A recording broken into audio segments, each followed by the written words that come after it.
We have an update from the border. President Biden is expected to sign a new executive order tomorrow on immigration.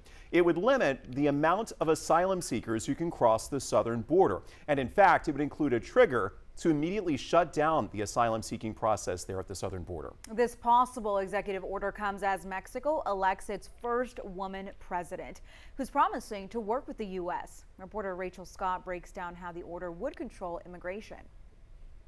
Tonight, President Biden preparing to take his most aggressive action on immigration yet, with plans to issue an executive order to effectively shut down the border to asylum seekers when migrant crossings surge. Sources tell ABC News when daily encounters reach 2,500 between ports of entry, asylum seekers would be turned away. The move could have an immediate impact. Migrant crossings have averaged 3,500 a day in recent weeks.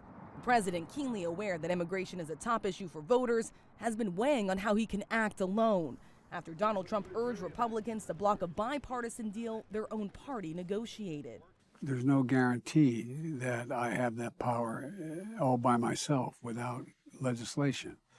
And someone suggested I should just go ahead and try it. The U.S. has seen a record 6.4 million illegal border crossings during the Biden administration. Officials say the numbers have dipped in recent months because Mexico is cracking down on their side of the border. And the U.S. will soon have a new partner. Mexico tonight electing its first woman and first Jewish president, Claudia Sheinbaum, the former mayor of Mexico City, a physicist with a doctorate in energy engineering, who won the Nobel Peace Prize. Sheinbaum is vowing to continue the policies of outgoing President López Obrador, working to control the flow of migrants. Back to that executive order, it could have an immediate impact for asylum seekers. The number of migrant encounters already far exceeds that threshold. The White House, though, fully expecting for this to be challenged in court. Rachel Scott, ABC News, the White House.